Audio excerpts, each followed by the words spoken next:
Welcome back. Let's have another conversation now about the ending of representative democracy in the Weimar era and the rise of Nazi totalitarianism. Look, we're really interested also in the Treaty of Versailles.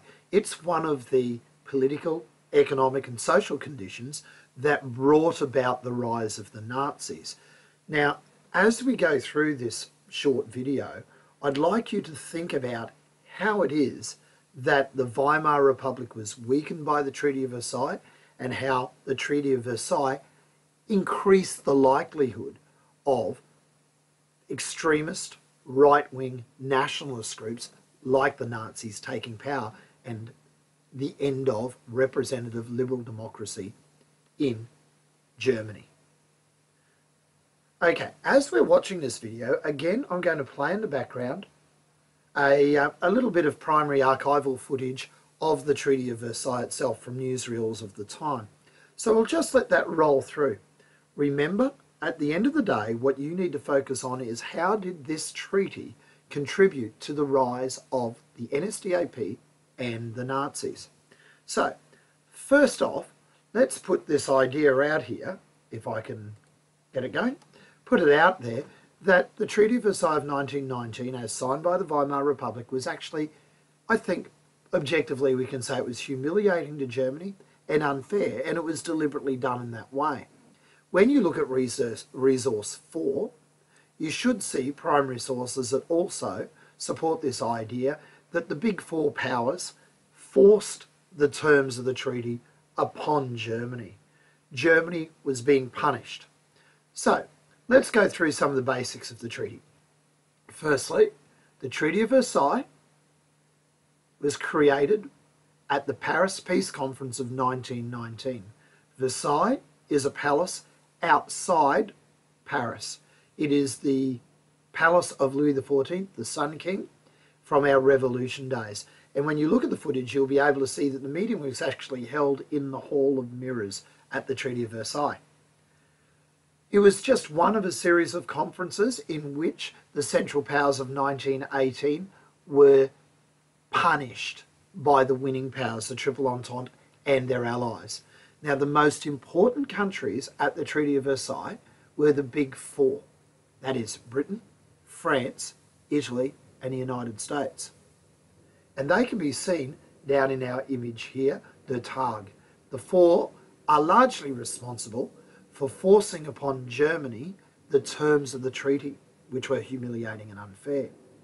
This, of course, fed into nationalist resentment towards the Weimar Republic.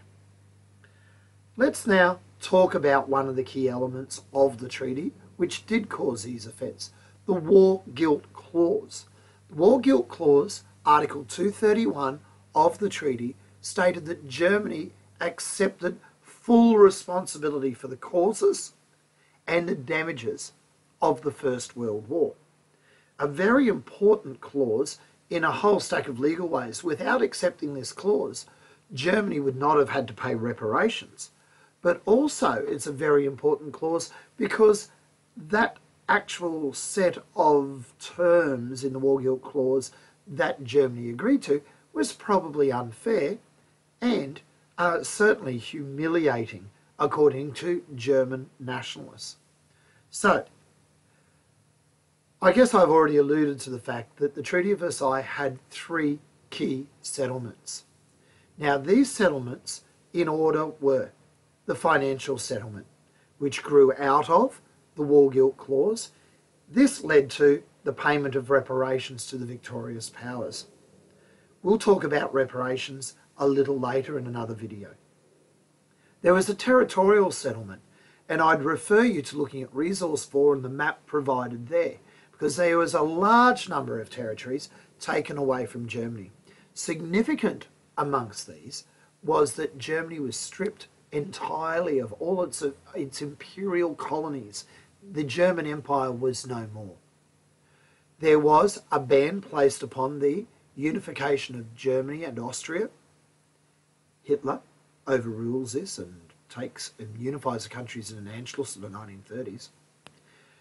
Germany is split through the Polish corridor and the city of Danzig a German city has been turned into, by this territorial settlement, turned into an international city administered by the League of Nations.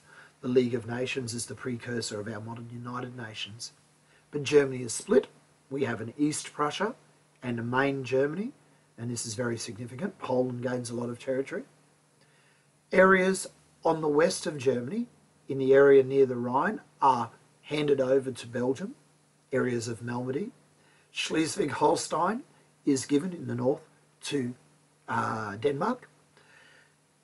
And we have France taking control of Alsace and Lorraine. The Rhineland region, which we've spoken about previously, along the western border, has been demilitarised. Germany cannot place any troops, either for its defence or for offensive purposes against Germany, into that space. Finally, there is the military settlement. And the military settlement meant a massive reduction in the size of the German army and a massive reduction in German naval strength. Limitations are put on German battleships. Limitations are put on Germany's ability to develop a submarine force, the U-boats. They're essentially banned. Germany is not allowed to have an air force, which is the new growing arm of the armed forces out of World War I. The early discovery or early development of aircraft is very important to modern armed forces after 1914. There's limitations put on German technology or military technology for Germany. There's no ability to use tanks. The German army is not allowed to have armoured vehicles. There's limitations placed on training schools. So the Treaty of Versailles limits the technical know-how, or attempts to limit the technical know-how of the German military. It limits the numbers allowed into the officers of the German army, and the officers, the commanders, those people who organise and structure the army, are reduced, and there are other restrictions placed on the German military under the treaty. Taken as a whole, the Treaty of Versailles is something that is seen as an insult to German nationalists. Germany is seen to have been humiliated when they've accepted the Treaty of Versailles. And the Treaty of Versailles was signed by the Weimar Republic. So I'd like you to think very carefully in your study about the way in which the Treaty of Versailles may have contributed to the rise of the NSDAP and the Nazis and Hitler.